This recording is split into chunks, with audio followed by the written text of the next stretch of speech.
Bismillahirrahmanirrahim. Hai, selamat siang. Saya Evi Sayono. Pagi ini saya ingin melanjutkan bacaan saya pada buku Mindset, Mengerti Kekuatan Pola Pikir untuk Perubahan Besar dalam Hidup Anda, yang ditulis oleh Carol S. Dweck, PhD.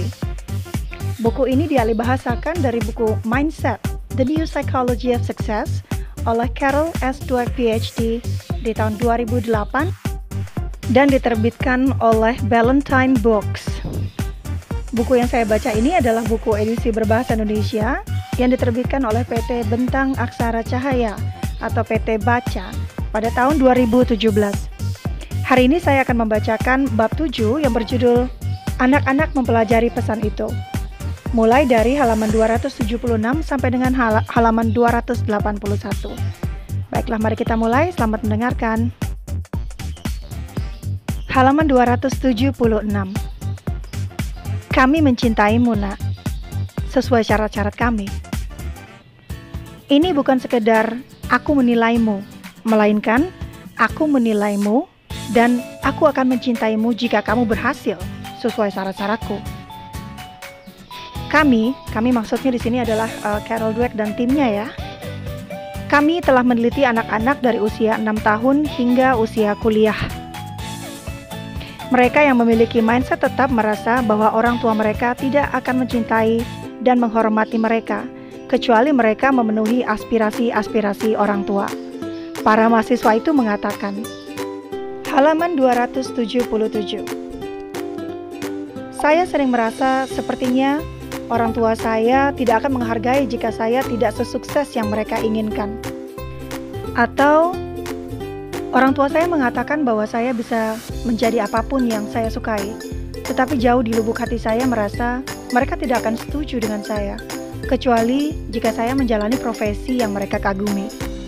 Ayah Joe McEnroe, sebagai catatan, Joe McEnroe ini adalah seorang petenis legendaris yang permainannya sangat baik, tapi juga bermasalah dengan emosi. Oke, baik, mari kita lanjut. Ayah Joe McEnroe termasuk orang semacam ini. Dia senang menghakimi semuanya.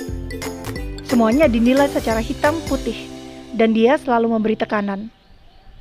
Joe McEnroe berkata, orang tua saya memaksa saya, terutama ayah saya.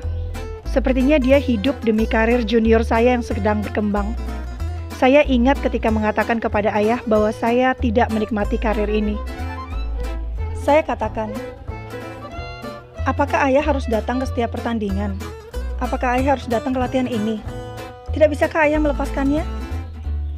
McEnroe membawakan ayahnya kesuksesan yang dia idam-idamkan, tetapi McEnroe sendiri tidak menikmati momen keberhasilan tersebut. Dia mengaku menikmati konsekuensi dari kesuksesannya, yaitu puncak ketenaran, sanjungan, dan pujian, serta uang tentunya. Akan tetapi Joe McEnroe mengatakan, banyak atlet yang tampaknya benar-benar senang memainkan olahraga mereka. Saya pikir saya tidak pernah merasakan kesenangan seperti itu dengan tenis. Saya pikir pada awal sekali dia mencintai olahraga itu karena dia berbicara tentang betapa pada mulanya dia terpesona dengan segala macam cara untuk dapat memukul bola dan menciptakan skor baru. Namun kita tidak pernah mendengar pesona semacam itu lagi. Tuan McEnroe atau ayah dari petenis John McEnroe melihat anaknya pandai bermain tenis. Lalu muncullah tekanan, penilaian, dan cinta yang semuanya bergantung kepada kesuksesan anaknya. Oke, selanjutnya Carol Dweck akan menceritakan tentang kisah Tiger Woods dan ayahnya. Catatan bahwa Tiger Woods ini adalah seorang pemain golf tingkat dunia yang permainannya sangat baik sekali. Halaman 277 dan 278. Ayah Tiger Woods menyajikan hal yang sebaliknya. Tidak diragukan lagi bahwa ayah dari Tiger Woods adalah orang yang sangat ambisius. Dia juga memandang anaknya sebagai orang pilihan dengan takdir yang telah dianugerahkan oleh Tuhan. Tetapi, ayah Tiger Woods, dia mendukung kecintaan Tiger terhadap golf dan membantu Tiger untuk fokus pada perkembangan dan pembelajaran. Jika Tiger ingin menjadi seorang tukang pipa, saya tidak peduli selama dia menjadi tukang pipa karena dia menyukainya. Baginya, tujuannya adalah menjadi orang baik. Dia adalah orang yang hebat. Sebagai tanggapannya, Tiger Woods mengatakan, orang tua memiliki pengaruh terbesar dalam hidup saya. Mereka mengajari saya mempersembahkan apa yang ada pada diri saya, waktu dan bakat, dan yang paling penting, cinta saya. Ini menunjukkan bahwa Anda dapat memiliki orang tua yang banyak ikut campur, yang masih tetap mendukung perkembangan anak itu sendiri, ketimbang menggantinya dengan tekanan dan penilaian-penilaian mereka. Dorothy DeLay, guru biola termasyur, senantiasa menghadapi para orang tua yang terlalu banyak menekan. Para orang tua yang terlalu banyak memperhatikan bakat, citra, dan label daripada pembelajaran jangka panjang anaknya. Sepasang orang tua membawa anak laki-laki berusia 8 tahun untuk berlatih bersama DeLay. Meskipun DeLay sudah memperingatkan, orang tuanya telah membuat si anak menghafal concerto atau komposisi musik biola Beethoven. Dia memang nyaris sempurna, tetapi bermain seperti robot yang ketakutan. Sesungguhnya, mereka telah menghancurkan permainan anak itu agar sesuai dengan pandangan mereka tentang bakat. Seperti dalam ungkapan, anak saya yang berusia 8 tahun dapat memainkan konserto biola Beethoven. Apa yang bisa anak Anda lakukan?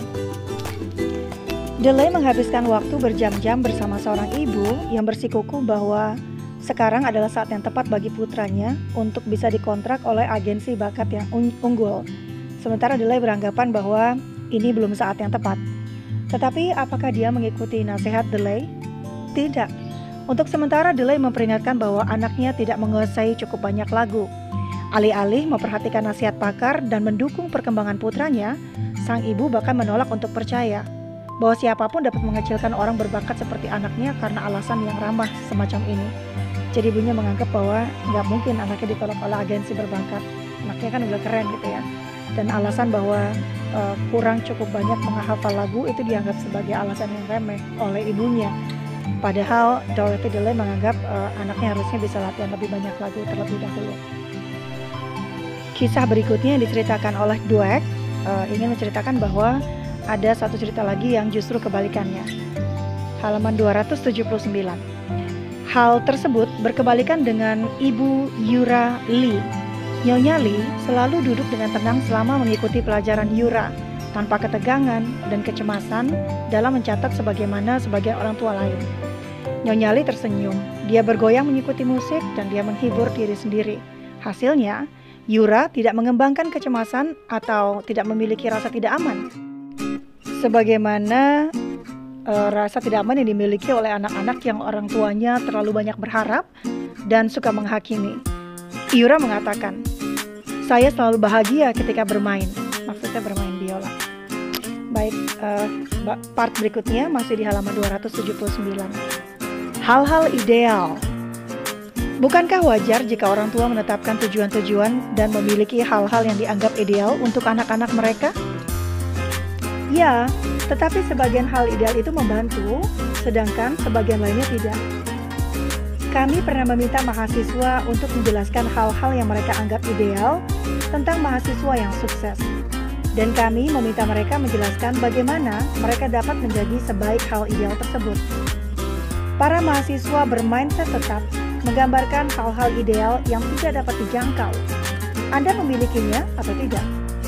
Mahasiswa sukses yang ideal adalah mahasiswa yang masuk universitas dengan bakat alami. Jenius, cocok secara fisik dan baik dalam bidang olahraga, dan seterusnya dan seterusnya. Mereka meraih hal ideal itu berdasarkan kemampuan alami. Halaman 280. Apakah mereka menganggap bahwa mereka telah sebaik hal yang dianggap ideal tersebut? Sebagian besar menjawab tidak.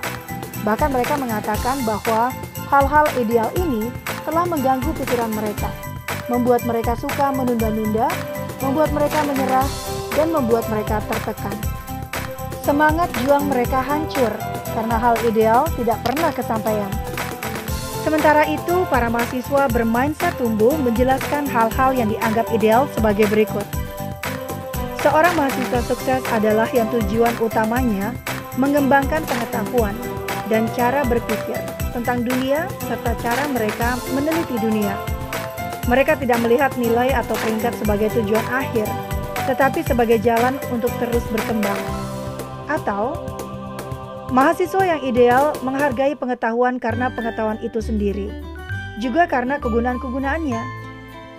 Mahasiswa ideal berharap dapat berkontribusi untuk masyarakat luas. Apakah mereka mirip dengan hal yang mereka anggap ideal? Mereka berusaha keras untuk mencapainya. Semirip mungkin yang saya bisa, tetapi ini membutuhkan usaha. Atau mereka akan menjawab, saya percaya bertahun-tahun bahwa nilai atau ujian merupakan hal yang paling penting, tetapi saya berusaha untuk melampauinya. Hal-hal yang mereka idealkan memberi inspirasi kepada mereka. Ketika para orang tua memberi anak-anak mereka hal yang ideal menurut mindset tetap, mereka meminta anak-anak menyamai prestasi anak cerdas dan berbakat. Kalau tidak, tentu akan dianggap tidak berguna. Tidak ada ruang untuk melakukan kesalahan, dan tidak ada ruang bagi individualitas si anak sendiri. Tidak ada ruang buat minat, kebiasaan, hasrat, dan nilai mereka. Saya hampir tidak dapat menghitung berapa kali para orang tua bermindset tetap meremas tangan dan mengatakan kepada saya bagaimana anak-anak mereka memberontak dan mangkir. Halaman 281. Haim Ginott menggambarkan Nicholas yang berusia 17 tahun. Dalam pikiran ayah terdapat gambaran tentang seorang anak lelaki ideal. Ketika membandingkannya dengan saya, dia sangat kecewa. Saya tidak sesuai dengan impian ayah. Sejak kecil saya merasakan kekecewaannya.